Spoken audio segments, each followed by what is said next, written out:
Todo lo que quieres está al otro lado del miedo. Hoy estará con nosotros la doctora Marian Rojas Estapé en un nuevo podcast.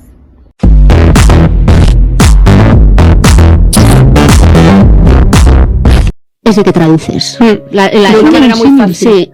Sí, es que eso lo cuento ahora alguna vez cuando veo esto que ha pasado, porque yo misma lo miro un poco sorprendida. Eso que decir, no os penséis que yo esto lo tengo así como muy asimilado y tal. No. Porque ¿en cuánto tiempo ha pasado esto? Porque tienes 2 millones de gente en Instagram. Mira la cara. Es que, y claro, TikTok 672.000. Es que es una auténtica...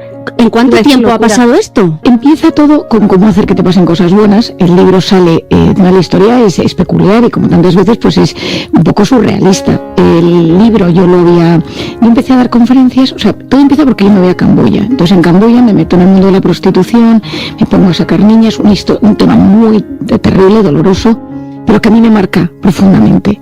Hago psiquiatría en un hospital, voy a Londres, voy a Barcelona, hago adicciones, hago psicosis, etcétera, pero claro, yo me quedo muy tocada con lo que me ha pasado en Camboya. Y empiezo a dar pequeñas charlas, pues a gente, pero en una charla en un colegio, en una universidad, a veces ya de repente pues en la graduación de no sé dónde, ¿no? Y entonces más gente, ¿no? Entonces, al terminar mi exposición en la que yo hablo mi historia en Camboya, es una conferencia que yo tenía muy hecha en mi cabeza, que era como empezó, porque me voy a Camboya, historias de las niñas prostituidas, el trauma, el dolor, porque esas niñas que rescato están físicamente muy enfermas, el tema de la suerte, y empiezo a generar como una especie de conferencia. Termino diciendo 7 claves para gestionar mejor tus emociones, ¿no? Cosas que yo veía en consulta, en el hospital, y 7 tips. Y esa conferencia la empezaba a dar. Lo curioso es que al terminar yo dejaba mi correo electrónico y siempre llegaban mails de gente. Yo fui abusada, yo tengo un trauma, no sé cuánto está. Y entonces yo me di cuenta que nadie contaba cosas que yo verbalizaba. Y entonces empecé a abrir un poquito más.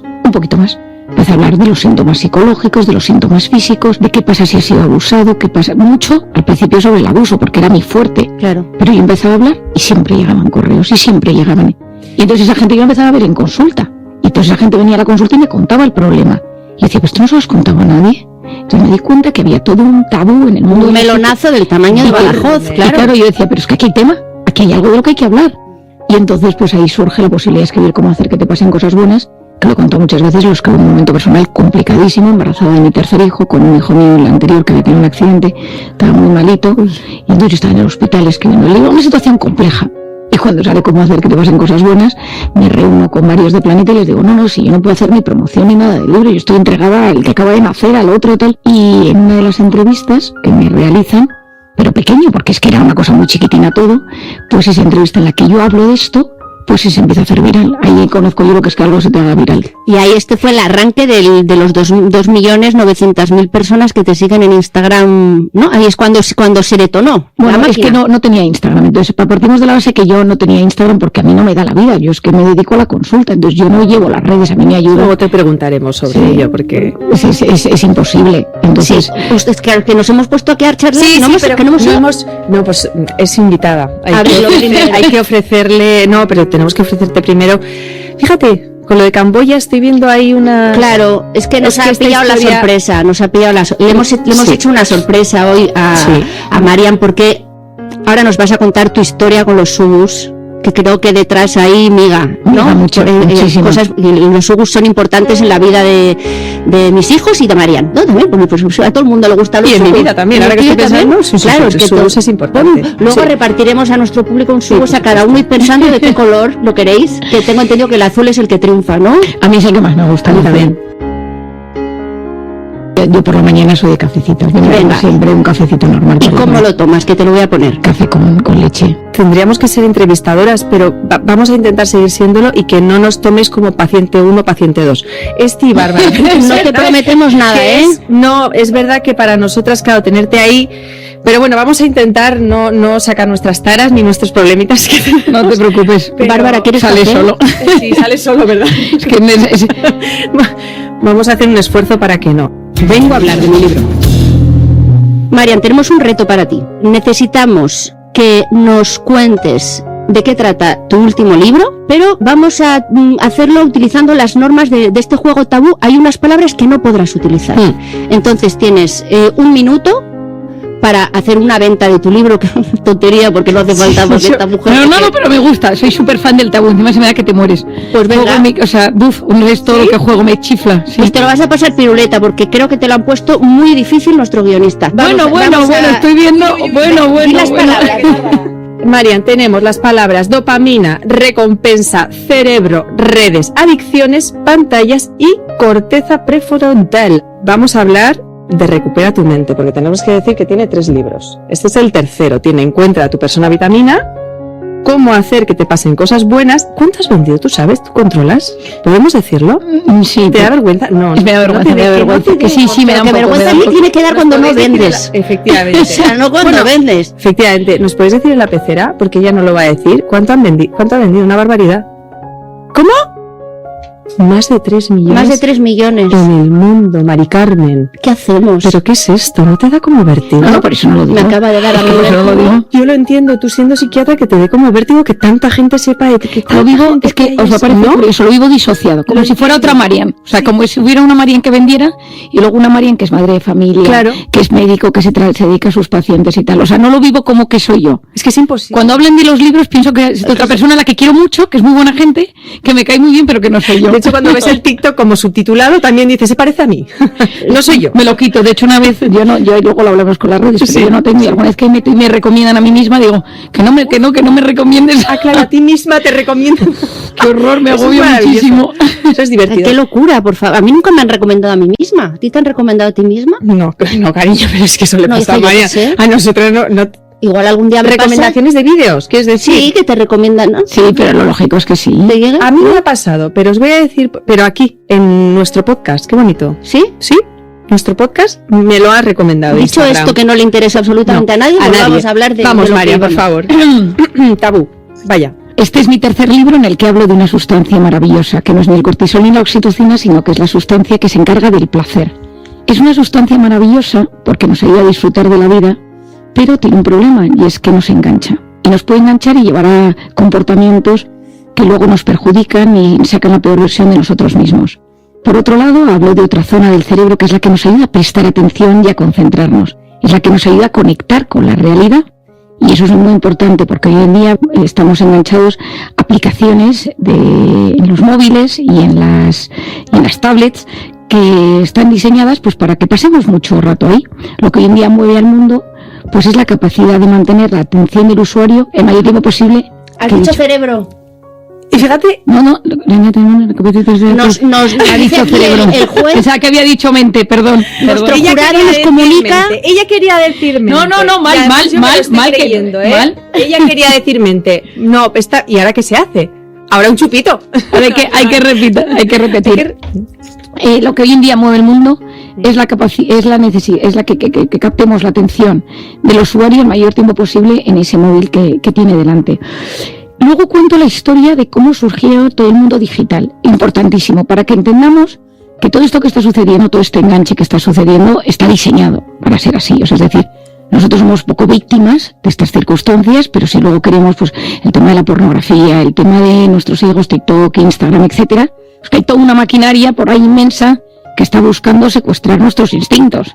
Y luego hablo de rutinas vitamínicas, que ayuda a que volvamos a tener la sensación de que controlamos nuestro tiempo. Porque una de las cosas que sucede es que muchas personas piensan que han perdido el control de su vida y de su tiempo, porque hay algo por encima de nosotros que nos lleva pues a perderlo, a vivir enganchado a cosas que no queremos, y que al final del día, de la semana, del mes, nos notamos tristes, irritables, impacientes, insatisfechos y con sensación de vacío. Pero ¿cuántas preguntas, no? Surgen. Tenemos unas cuantas nosotras, nuestras.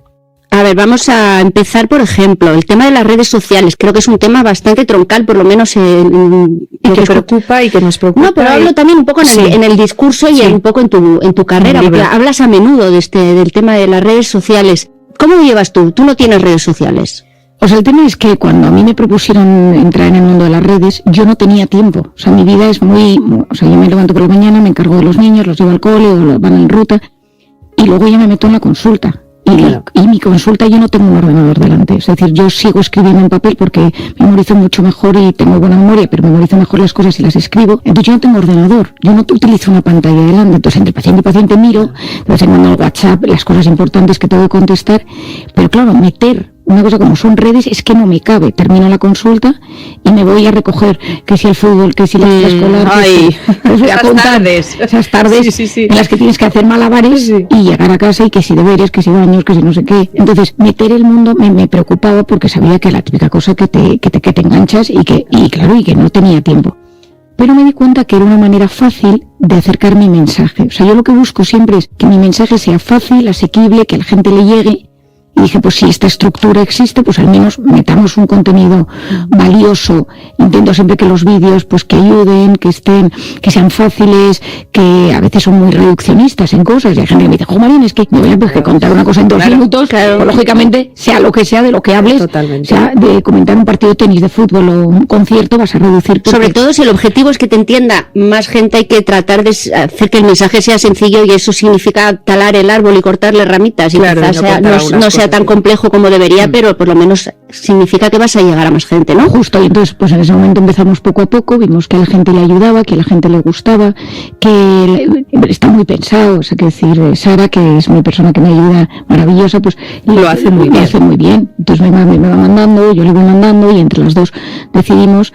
Hay épocas en las que me lo descargo porque necesito ver cosas o necesito mirar. O sea, no lo tienes en el móvil descargado. No. Que no tiene tiempo, eso es. No tengo tiempo, entonces pero yo tampoco, y si lo tengo en el móvil. Ya, pero es que yo tengo tanta conciencia de cómo. Ya, no, y luego me abruma, también te digo una cosa. Justo es eso. Te abruma. O sea, hay un punto que me abruma porque. Me imagino. Porque me meto, y claro, hubo un momento que es miles de mensajes de gente pidiendo ayuda. Horror, qué agobio. O sea, el problema es que la gente a mí lo que me pide en general es ayuda. Esto lo he pensado mucho. ¿Cómo haces porque tú antes de ser muy conocida ya eras psiquiatra, ya tenías una consulta y tenías unos pacientes? Pero después, bueno, pues ¿cómo ha sido eso?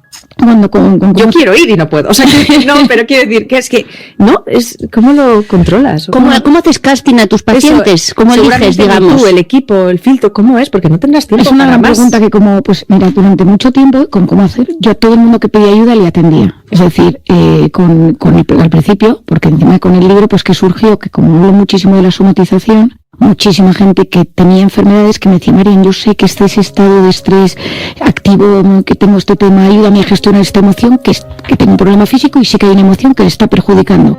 Entonces yo atendía y tal.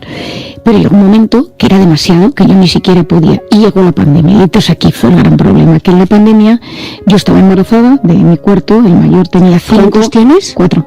Ya está, o sea, ya está, ¿no? Bueno, no sabes, ¿no? Decir, ahora mismo son 4. Es que nunca dirían nunca jamás en nada, ya en esta vida pocas veces dirían nunca jamás en nada. La verdad, mejor no. Nunca hubiera dicho. No, total. A mí ya también 4, o sea, yo tengo 3 y 3 y medio, que es como mío también. Bueno, perdón. 3 y medio. No, 3 y medio no. Bueno, 3 o 4. Nosotros bromeamos con eso porque 3 míos y uno que es como si fuera mío, que es de mi marido. Vale.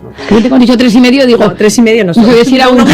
Es que otro día en una vez me dice, tengo 3 y medio, dice 3, y el perro digo, o es 1 o es 0, pero no es medio. Este cuenta por 1 y medio, porque es como el doble que yo, o sea, no, ese no. Bueno, perdón que te he interrumpido, disculpa, es que me ha hecho tacatá el cerebro. No, porque tú sabes, hijo. como somos amigas, claro que yo también decía, nunca más, o sea, no hace falta y boom, ¿no? Catapum, otro más. La vida. Entonces el caso es que en ese momento con la pandemia, embarazada del cuarto y el mayor con 5 años, fue yo con 5 años. 5, 3, 1 y el embarazo. Y entonces lo pasé. Ahí yo lo pasé muy mal. O sea, yo lo reconozco porque embarazo, yo tenía COVID, no tenía síntomas, porque me lo curré para no tener síntomas, pero es muy preocupada, hacía consultas telefónicas, pero tenía los 4 niños, mi marido era servicio esencial en ese momento, entonces era complicadísimo. No. Y no fue una etapa fácil, y el parto no fue fácil, y fue una cesárea complicada, o sea, no fue una etapa fácil. ¿Y qué pasa? Que en ese momento el libro que estaba era Encuentra tu persona vitamina, que era un libro sobre las heridas, era un libro sobre el trauma, sobre el abandono, sobre la pareja, sobre el placer, sobre el amor, la oxitocina. Entonces no fue una etapa fácil. Y cuando volví,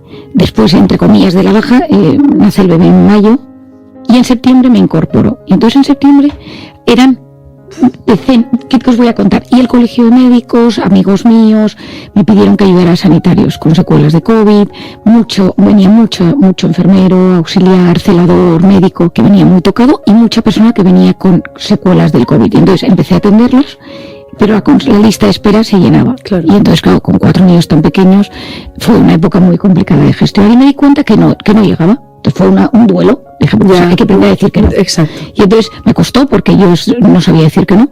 O sea, entonces cada cual es como es y yo me encanta poder ayudar a la persona que me lo pide y me di cuenta que no podía. Y entonces tuve que plantearme, lo conté en alguna ocasión, cogí un folio gigante y apunté todas las facetas de mi vida. Mi marido, mis hijos, mi familia política, mi estudio, la investigación, escribir, la divulgación, los viajes, tal. Y dije, vamos a ver, de esto qué puedo hacer y qué no voy a hacer. Y empecé a tachar.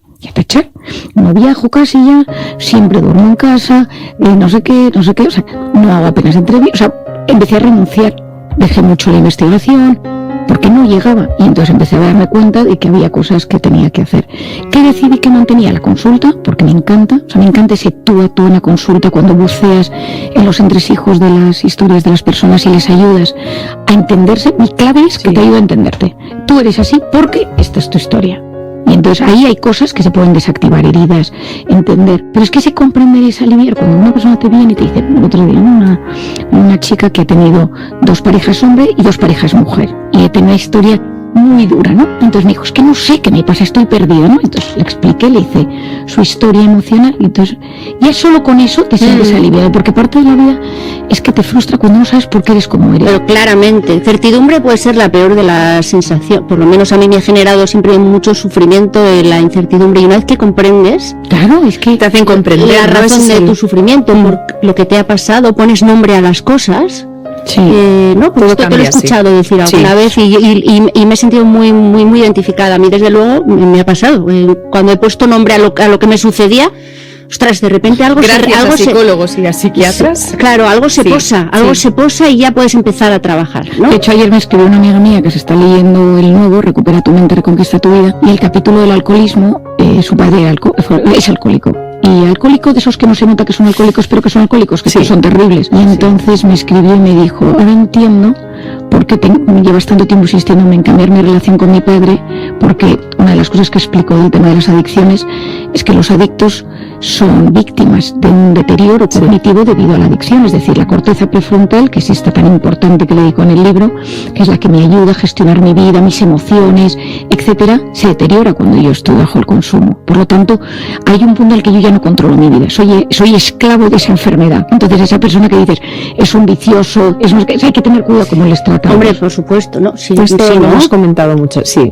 En el momento que entiendes las adicciones ya lo ves de otra manera. Claramente. Y lo ves como una víctima, bueno, como que hay que ayudar más que... Hay que ayudar, hay que machacar, hay que entenderlo. Porque esa persona hay un momento que deja de tener control sobre su vida. Pero además es verdad que en eso ayudáis mucho a uno mismo y al que tenemos a lo mejor a nuestro alrededor, ¿no? Y nos ayudáis a entender a esas personas que igual de primeras pues no entendíamos. Es que si no entiendes cómo puedes trabajar, ¿no? Quiero decir, si en el cole te ponen un examen de matemáticas y no entiendes el enunciado, nunca vas a poder sacar el resultado, pero tienes que entender el enunciado para poder resolver el problema. Una vez que entiendes el enunciado, te pones a trabajar.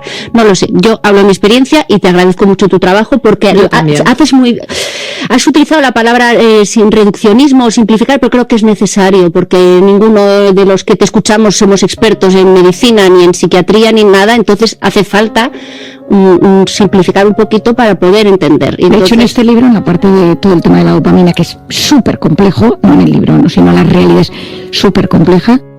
Me acuerdo cuando empecé con todo esto hace año y medio, lo cuento alguna vez, toda la mesa de mi comedor llena de folios intentando, porque el tema era tan sumamente complejo que decía, ¿cómo voy a ser capaz de explicar esto? Y cuando ya lo simplifiqué, se lo mandé a la directora del centro de atención al drogadicto, que todo el tiempo yo estuve rotando allí cuando hice la residencia, que es muy amiga mía, la doctora Lola Baño, se lo mandé y le dije, Lola, léemelo y dime si al haberlo reducido no hay nada que te chirríe, o sea, es decir, Mariana, oye, esto te lo has reducido tanto que esto no es verdad, porque claro, las carreteras dopaminérgicas, la que verdad y tal, y me matizó 2 cosas y me dijo, me ha encantado.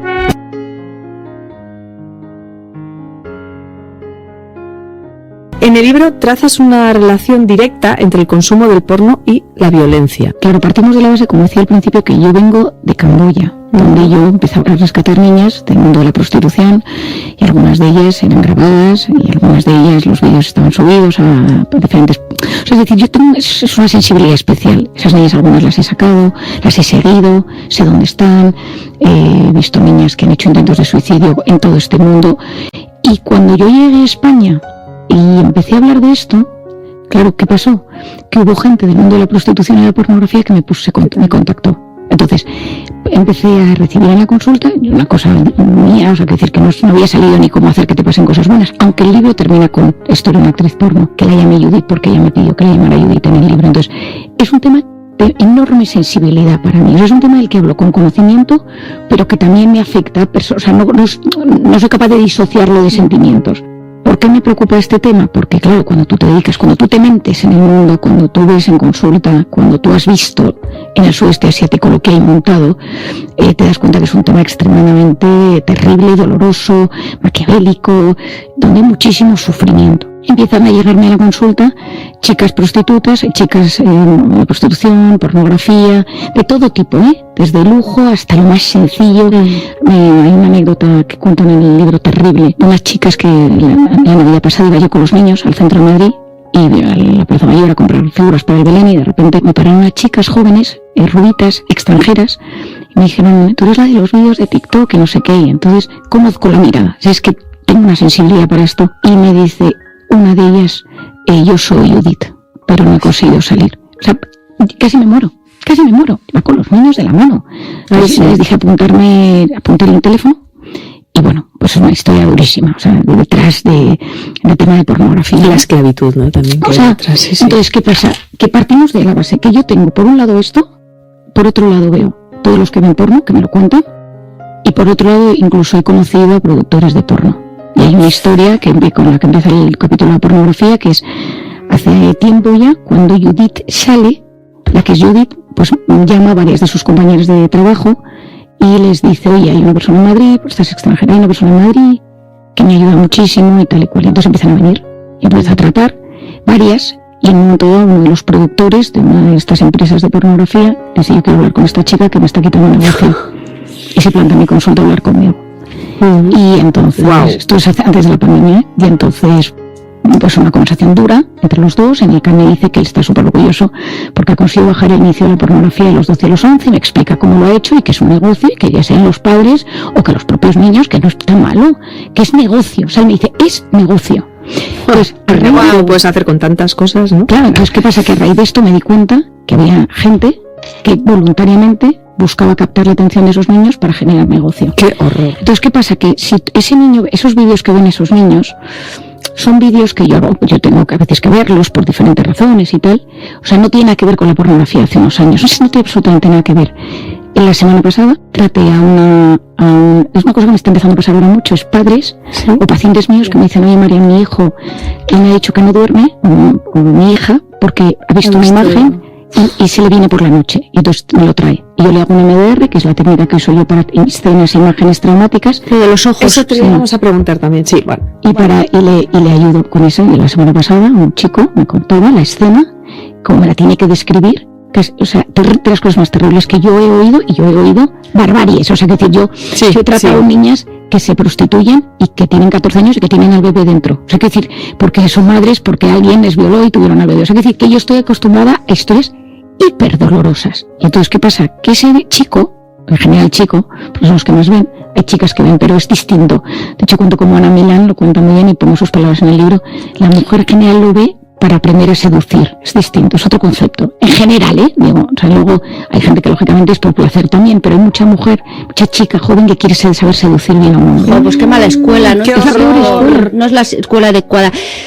Yo tengo una pregunta con respecto a la pornografía. Es verdad que es una terrible escuela para los adolescentes, porque si creen que el sexo se practica así, pues están muy equivocados.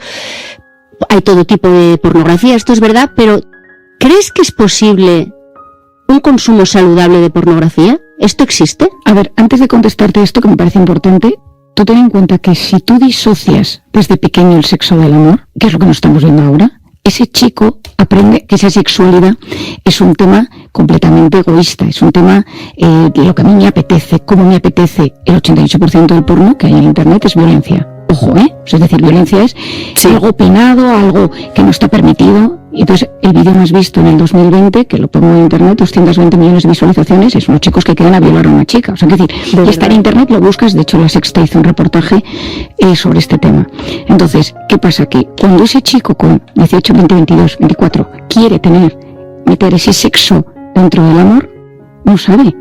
O sea, y lo cuento en el libro y es muy duro, pero una gente que viene a mi consulta y me dice, yo no sé hacer el amor. Que no son capaces, ¿no? De estar con mujeres ni excitarse porque lo que ven... Claro, y entonces tú quieres replicar lo que has visto y de repente tienes que meter esto en el contexto del amor. Y entonces, claro, es que es otra movida. Esto es lo que hablábamos, Bárbara, muchas veces, nosotros hemos hablado muchas veces de pornografía en diferentes contextos y tal, pero yo siempre he defendido que los niños no están preparados para ver porno porque es como si tu hijo ve Superman y se cree que poniéndose una toalla al cuello se puede tirar por la ventana y volar. Tú tienes que educar a tus hijos y explicarle, cariño, porque te pongas una toalla al cuello no vas a volar.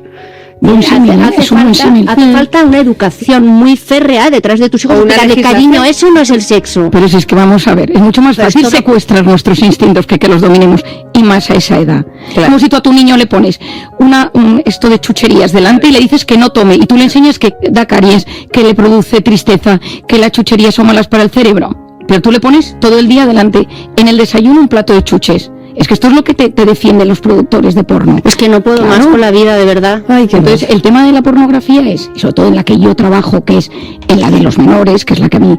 También explico que hoy en día una de las primeras causas de crisis de pareja tiene que ver con la pornografía, porque hemos distorsionado, y en el libro cuento trillones... Bueno, luego quité porque se me había hecho, mandé 100 páginas de porno y era un capítulo. Y entonces, claro, hubo que recortar... el libro del porno. Bueno, el libro se titulaba Pornhub, cara oculta. No, de hecho, pero claro, es un tema... O sea, el tema es, sobre todo porque en el libro una de las cosas que pienso es, y hay una frase que yo creo que te va a gustar, esto es, la sociedad fomenta lo que luego condena. O sea, estamos permitiendo que esos jóvenes se nutran de algo y luego nos sorprende lo que vemos en la calle. Total. Nosotros tenemos, y lo explico en el libro, las neuronas espejo. Mis hijos cuando ven un partido de fútbol, sea lo que sea, luego hay que jugar en su cuarto media hora de fútbol. Totalmente. Ven en Star Wars. Yo tengo niñas, claro, esto no me sucede. Esto no es así tal cual. O cuando ven algo de dinosaurios o Star Wars. Y luego los tengo con espadas, pues yo digo, no, pero espérate, no, tú ya es media hora, yo soy un soldado clon y no sé. Tienes que ponerle a ver programas de cocina, así luego te hacen un bizcocho. ¿Entiendes? Pues esto, claro. Es que no tenéis vosotras que tenéis que pensar un poquito. No, pero quiero decirte que los jóvenes, todos, pero los jóvenes tienen las neuronas espejo y tienden a replicar lo que ven. Pues eso es tan importante. Si tú ves que tu padre lee, tú vas a leer. Si tú ves que tu padre, este fin de semana, ¿no? Hemos hecho una lista de todos vamos a limpiar, todos vamos a hacer las camas, todos tal, ¿no? Y entonces se puso mi marido el primero y entonces todos barriendo, todos limpiando. Pero porque ven, replican. Claro. O sea, no podemos pretender que nuestros hijos hagan cosas que nosotros no hacemos. Pues igual que ellos aprenden por esas neuronas espejo, si tú les enseñas, o sea, un chico que no ve porno, lo normal de su cerebro es que cuando empieza a tener su activación sexual, lo que le apetezca es darle un beso, tocar a una chica tal, pero no le apetece esa barbaridad que está viendo. Pero si eso es lo que ve y se acostumbra, referentes, los algoritmos, es como la niña. A mí me recuerda un poco el tema de la alimentación. O sea, las chicas el problema está siendo la alimentación. Hemos vuelto al pico de problemas de alimentación que teníamos hace unos años. ¿En serio? Claro, porque quiero estar delgada. Por las redes también. Claro, porque al final, el otro día vino una chica, me dijeron que era influencer, a firmar un libro. Entonces, entre paciente y paciente salí y la busqué. Es un desastre, pero la busqué. La veo monísima, pero en las redes parece extremadamente delgada. Y le digo, pero te he visto, y me dice, no, es que eso es un filtro. Y entonces me dice, y entonces le digo, pero tú no te das cuenta de la cantidad de gente que te sigue. La otra, ya, bueno, pero es que me siguen más si salgo más delgada. Aquí el problema está en los algoritmos. Si tú buscas un día, me quiero morir, estoy triste, ¿qué puedo hacer?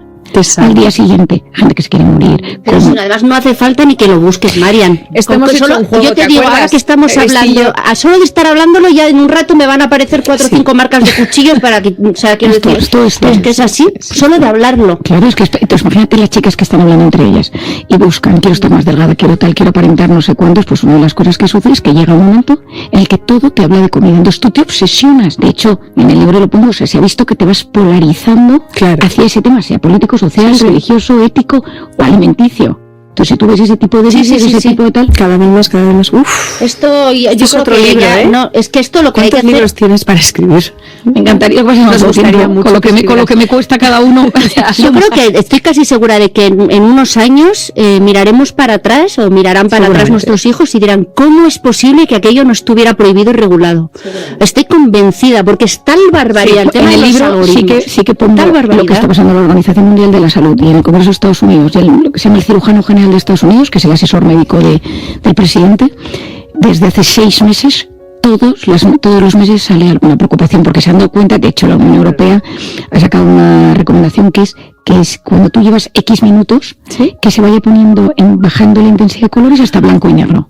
Fascinante. Es tan incómodo que ya dejas de verlo. O sea, porque como no hay manera humana de que tú le digas, para ya, pues que lo tengas todo en blanco y negro. Y entonces que tu cerebro diga, pues busca otra cosa. Vas a otra cosa. Pero hay que regularlo,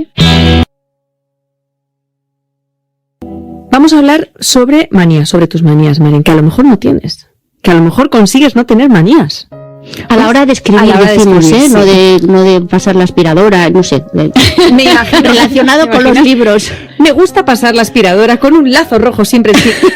No, pero que escuchar una cosa, que la asociación de manías con algo, está muy, o sea, es una cosa muy típica, todos tenemos cosas. Sí, ¿verdad? ¿Tú también tienes manías?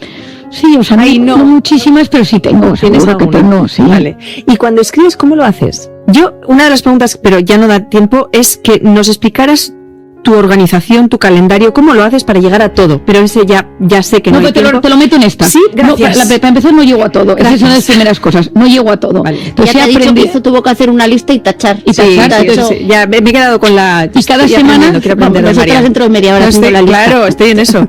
Cada semana, digo, pues esta semana, por ejemplo, esta que empieza ahora, la tengo complicada, ¿no? Y sé que es de las semanas que me va a pasar un pelín de factor al fin de semana.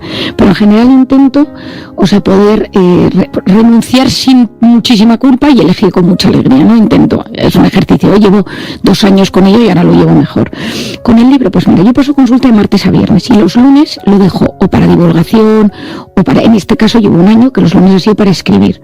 ¿Qué hago? Me levanto por la mañana, dejo los niños en el cole, llego a casa y entonces me siento con el ordenador, pongo el aparato de música de mi marido, ya que me queréis con manía, y me pongo, la primera tengo canciones, ¿no? Y entonces voy listado siempre de música clásica. Se dice playlist, chicas. Perdona, la playlist. Se dice playlist. Playlist. Es que ella se sabe todas las palabras jóvenes en inglés. Y entonces me tengo puestas pues desde Yiruma, piano, no sé qué, entonces van pasando. Tengo la banda sonora de Pudufu que me fascina, entonces sé que cuando llega ese son los capítulos más complicados, siempre tengo que tener esa música de fondo. Y me pongo en un sitio donde hay un rayo de sol, es que para que veáis... Pequeña manía, ¿eh? No es que manía, es porque es maravilloso. Porque te gusta. Es porque entra el sol durante como 2 horas donde estoy sentada. Y entonces, como lo he escrito sobre todo en invierno, que hace un frío, y en mi casa hasta que empieza la calefacción tarda, entonces me encanta por cómo entra el sol. Es una cosa, es muy épico, ¿no? No, pero no es ningún... Es muy épico. Estoy totalmente de acuerdo con lo que dice. Es que el sol te cambia todo, además. Yo vivo gracias al sol también, por ese rayo de sol. Por ese rayo de sol. Entonces, hay un momento que pasa el edificio de enfrente, me lo tapa, entonces ahí me meto, ahí me entra como el bajón, entonces hago lo difícil, lo complicado, tal, no sé qué, me levanto, voy al baño, no sé cuánto está, dura como 1 hora que pasa por el edificio, o sea, para que veáis que lo tengo. Pero y luego quiero decir, te lo pones complicado, Mario, porque solo puedo escribir que parece esto Indiana Jones y el templo maldito, o sea, solo cuando el rayo de luz horribles. No, es que sol, hago lo duro. Y luego cuando vuelvo a entrar digo qué alegría, y otra tenerlo, y luego tal, y entonces vuelvo a tenerlo y termino como a las 4:30, 5.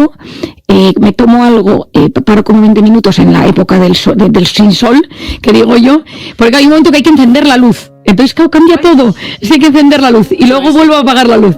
Bueno, pues no es que sea manía, pero es como mi ritual que me río y voy pensando. Entonces, ahora con el sol me pongo esta música que me encanta, el Secret Garden, que me encanta a mí. Entonces, voy cambiando de música y no puedo estar sin esa música. Y luego pasa una cosa muy divertida y es que si he pedido algo, como es el lunes, siempre viene a la compra o viene tal, no sé qué, entonces abro la puerta, entonces me conoce ya el repartidor que viene, que debe ser el de la zona, entonces el que viene me dice, ¿usted solo está aquí los lunes? Y digo, ya, entonces le digo, ¿usted qué tal? ¿Quiere una botella de agua? Tal, ya, es como mi amigo el repartidor que llega el lunes, siempre por la mañana llega algo, algún libro que he pedido, alguna cosa, siempre he pedido algo, y entonces llega el lunes, entonces siempre es como que si no llega pienso, ha pasado algo que este tipo no ha llegado. ¿Qué más manías? Tenemos el rayo, venga, alguna más, una manía más. Es que como a las 12 de la mañana me tomo, es que no hay más que tirar del hilo. Porque decimos, si Marian tiene manías, pero claro que tengo manías, pero no voy a tener manías. No, porque bueno, no sé. No, pero es que es una persona muy normal. Fenomenal, estupendo. Yo a las 12, entre las 12 y la 1 me tomo una cosa que se llaman salmas, que es una cosa mexicana de maíz, que con la primera vez que fui a México, que estaba embarazada, que tenía náuseas, me las tomaba porque me daban las náuseas. Entonces me las traen los pacientes que tengo de México, a veces cuando vienen me traen. Y entonces me encanta entre dulce y una tomármela con queso o con jamón y tal, y me lo tomo. Y entonces es la típica cosa que sé que ya ha llegado el momento de las tal, me encanta, me apasiona. Entonces es un desayuno bien, tal, pero como estoy con el libro, es que es como mi rutina, de hecho lo echo de menos. Como rituales, ¿no? Sí, que son como... Sí, como rituales que me ayudan a aguantar todo el día. Pero entonces, ¿qué manías tienes cuando no escribes? Porque me doy cuenta que, o sea, quiero decir, ahora, por ejemplo, ¿estás escribiendo? No, ahora estoy, ahora estoy se acabó. en detox total. Vale. ¿Y cuánto tiempo tardas en escribir un libro? Más Muchísimo. o menos. Muchísimo. Un año y medio. Es que escribe los lunes solo. Escribe Los lunes y cuando el rayo del sol coincide en el día bisiesto del año de... Entonces... No. Ahí es cuando escribe cosas como maravillosas, optimistas. Y luego cuando... Escucha, yo lo he entendido muy bien. Dopamina. Y luego cuando no hay sol, cortisol. Cortisol. Es que controlo mogollón de psiquiatría. Cortisol estamos... Tenemos un publiquito que no lo estáis viendo, bueno, en cámara algunos sí. Tenemos un público maravilloso de 4 personas que han estado escuchando a Marian y las tonterías de Estimias. Y tenemos preguntas, ¿verdad? Sí, una breve que va en el contexto de lo que viene. Dinos cómo te llamas primero, porfa. Mónica Burgos es mi nombre. Hola, Mónica. Bueno, quería preguntarte, sobre todo enfocándonos en los adolescentes, ¿cómo mantener a raya la ansiedad? Y con qué herramientas los padres podemos ayudarlos a ellos a llevar el bullying y que puedan superar el volver al colegio, el volver a hacer una dinámica de vida normal, el socializar. Gracias, Mónica. Voy a tirar esto. Lo he roto. No pasa nada, te quiero mirar mientras te contesto. O sea, el tema del bullying en los jóvenes es un problema gordísimo, porque es como un veneno que se instaura en el interior, donde uno pierde la seguridad en sí mismo. Uno se siente amenazado. Y en esos instantes uno nota que el lugar no es un sitio seguro para vivir. Con tus compañeros, el riesgo de que te humillen y que te lo hagan pasar mal, te aíslen, es enorme. Hay un concepto en el que habla en el libro que se llama el dolor social, que es cuando algo duele. Entonces, se ha visto que duele igual en el cerebro, en la misma zona del cerebro, la corteza cingulada anterior, duele igual que te peguen un pisotón a que te humillen o que te hagan bullying. Por tanto, duele de verdad. Cuando una cosa de estas sucede, y esto es un trauma, se activa el sistema de alerta y en ese momento, esa intoxicación de cortisol, la persona se aísla, considera que nadie le entiende, su voz interior es negativa y, como te decía, pierde esa seguridad en sí mismo. Y en ese estado de alerta y en ese miedo tiene ansiedad. O sea, tiene ansiedad por los exámenes, tiene ansiedad porque no se concentra, porque los exámenes le van mal. ¿Por qué le van mal? Porque los estados de estrés mantenidos bloquean la corteza prefrontal, que es la que nos ayuda a prestar atención, a resolver, y en ese momento no funciona bien. Y por lo tanto, encima, empeoro los estudios. Conecto peor. Me siento peor entendido por mis padres. Por mucho que un padre te diga, yo te entiendo, yo te apoyo, yo te voy a ayudar, hay una sensación de soledad. O sea, que partimos de la base que el bullying, cuando se instaura, es extremadamente doloroso. A lo largo de mi vida, como me preguntabais antes en la consulta, yo me dedico sobre todo ahora mismo al trauma, depresiones graves y trauma. El trauma muchas veces, cuando yo voy a ese MDR a tratar, ese niño, ese adulto me habla de esa infancia.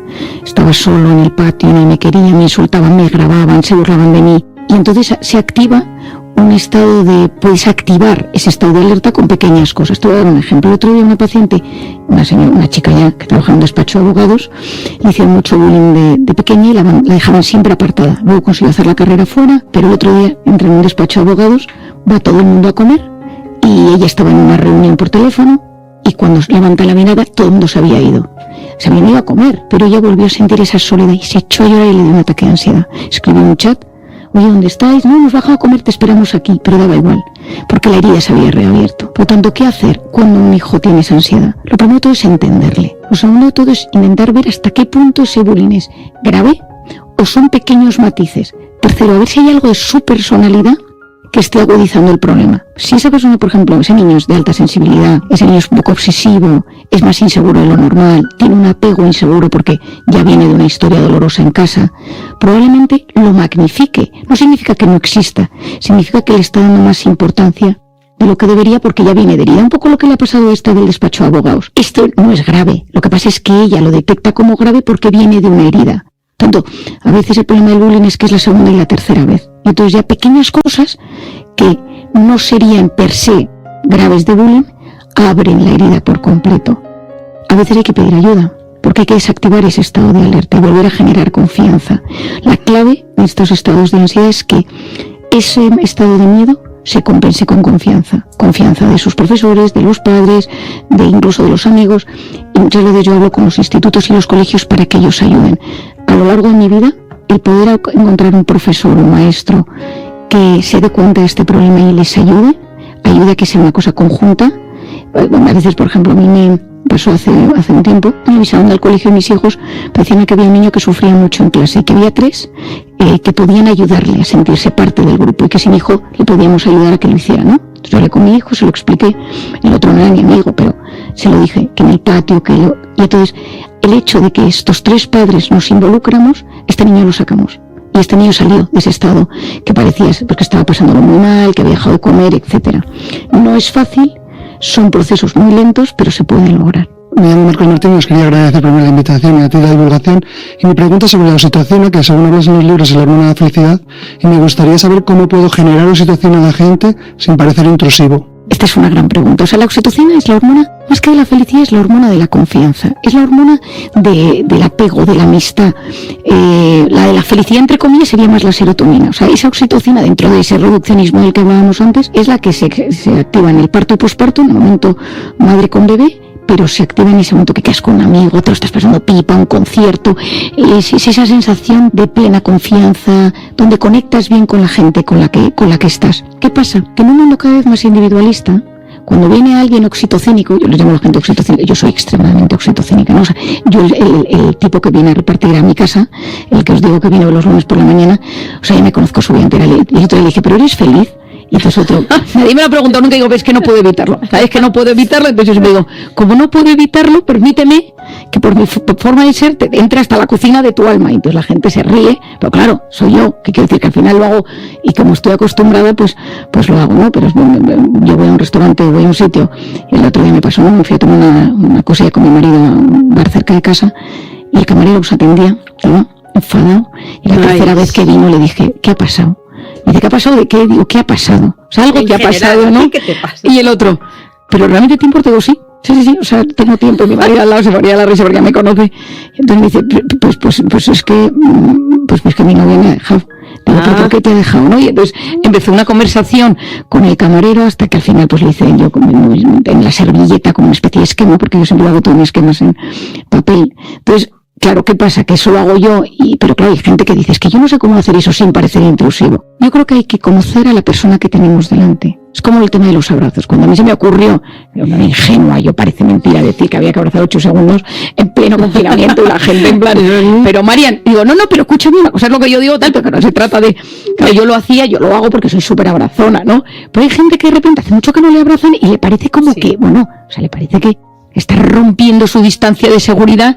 Entonces yo a mucha gente, cuando le digo, es un poco puercoespín, y me dice, Marian, que estoy raro, quita, ¿no? Entonces, conocer a la persona que tenemos delante. Y a veces es mejor intentar poco a poco. Yo un truco que doy a mis pacientes cuando me dicen, ¿cómo lo hago? Es, tras en el trabajo, doy un ejemplo, ¿no? Entonces, pues te sabes el nombre de todos tus compañeros. Pues intentar saber si están casados, si están en pareja, si tienen hijos, si algo les preocupa, si en algún momento alguien dice, oye, me voy antes, que tengo a mi madre ingresada, ¿no? Entonces, día siguiente, ¿cómo está tu madre? ¿No? Intentar, o sea, eso requiere observación, salir los ojos de la pantalla, por supuesto, y hacer ese esfuerzo por memorizar, ¿no? Decir, oye, ayer oí lo de tu madre, necesitas algo, te ayuda de alguna manera, no sé qué. Entonces, la gente agradece tanto que te acuerdes de su nombre. Imagínate, alguien te dice, mi hijo Pedro, le ha pasado no sé qué, oye, ¿qué tal Pedro? La gente se queda hasta loca. ¿Pedro, mi hijo? Y entonces dice, sí, Pedro, tu hijo. Ah, pues bien, mejor, gracias. ¿Sabes? O sea, que te sepas el nombre, o sea, la gente, porque es como que a alguien le has importado. Y en esta vida no hay nada como sentirnos queridos por la gente. Entonces, en ese intrusismo empezar suave, muy suave. Primero con cosas así, y si la gente permite, ir entrando poquito a poco. Suave es importante porque si no vas a parecer igual un poco un loco ¿no? ¿O qué? Tú imagínate que te viene Marcos y de repente me viene y me dice, oye, ¿qué tal tu hija ¿Qué tal Lola? Tus niñas? Y tú, ¿pero usted quién es? ¿Qué te ha oído? ¿Sabes? Que digo, es delicado, es del difunto, ¿no? O sea, a mí me parece que es de las cosas que más hace ilusión. O sea, yo tengo, esto mi padre me lo enseñó hace años, mi padre va a un restaurante y y tiene apuntado en el móvil. Restaurante tal, la camarera se llama no sé qué, su padre está ingresado por no sé cuántos, tuvo una depresión pero salió tal. Entonces cuando llega le dice, ¿cómo va tu padre? Que no sé qué. Y entonces la camarera está entregada. Claro, sí. Entonces yo solo funciona, pero yo me he sentido un poco en mis movidas, ¿no? Venga, nos vamos ya. Vamos. Qué pena. Tienes que escribir algo más para poder volver a venir, por favor, porque queremos tenerte siempre.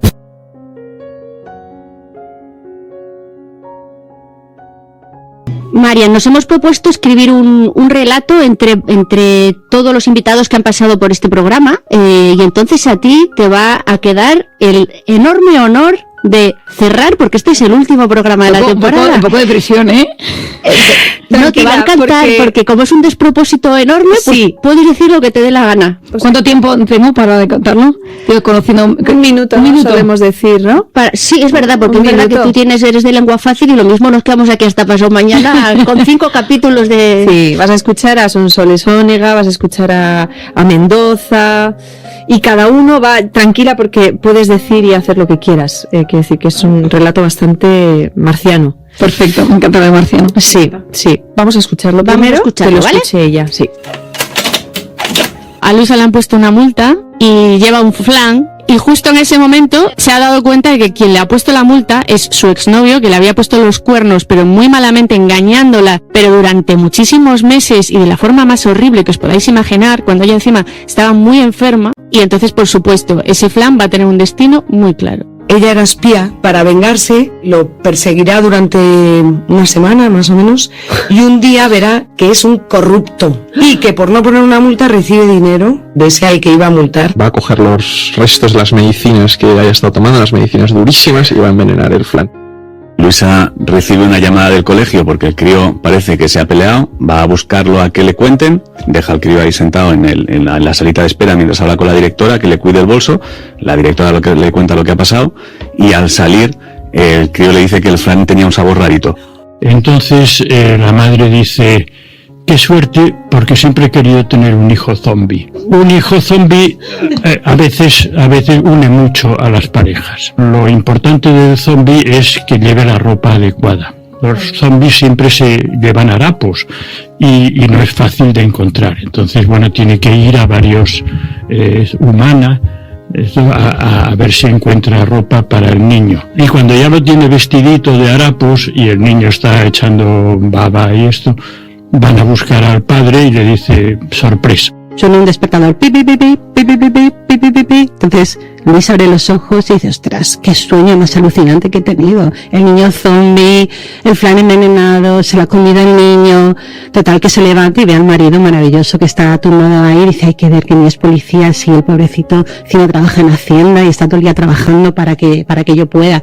Entonces, bueno, pues se levanta, le hace el desayuno, despierta al niño, le lleva al colegio. Entonces, cuando el marido se va al trabajo, ella de pronto abre un armario y dice, bueno, pues me voy a dar una vuelta con las amigas, abre un armario, entonces de ese armario aparece un antifaz.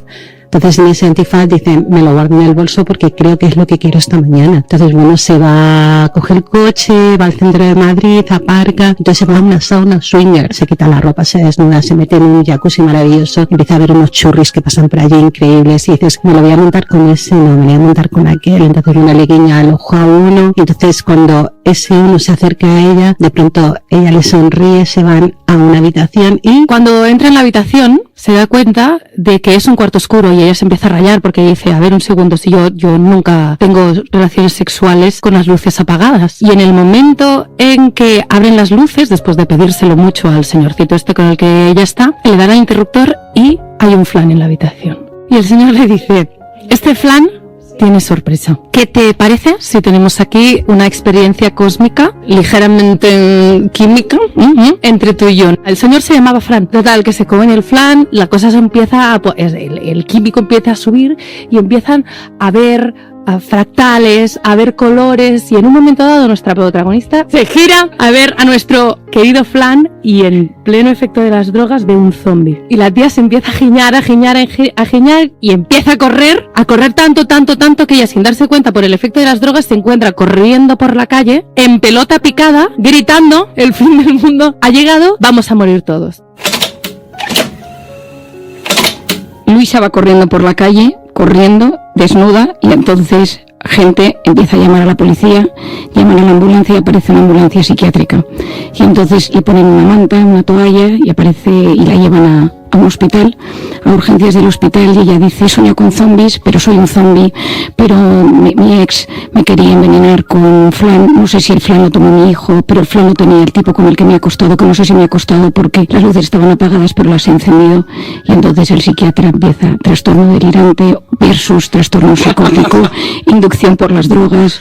¿Qué drogas han sido? Le hace una prueba de orina, una prueba de sangre y empieza a ver que ese flan, aparte de todo tipo de productos edulcorantes y tal, tiene metafetaminas, MDMA, etcétera, y un cóctel molotov, y le dice: te tengo que pinchar y llamar a tu marido. No, mi marido trabaja en Hacienda y es estupendo. Y entonces el psiquiatra dice: no le llames, que no he hecho la declaración de la renta este año. Entonces llaman al marido y el marido aparece y el psiquiatra le dice: yo curo a tu hija si no me persigues este año, que no paga la declaración de la renta. El marido no entiende nada y la mujer lo único que le dice es: yo soy un zombie y el fin del mundo se acerca. El marido le abraza y le dice: tú lo que necesitas es un abrazo oxitocínico de tu marido. De 8 segundos. De 8 segundos, pero tiene que ser más. No entiende por qué va con una sábana blanca y no lleva ropa debajo, pero prefiere no pensar.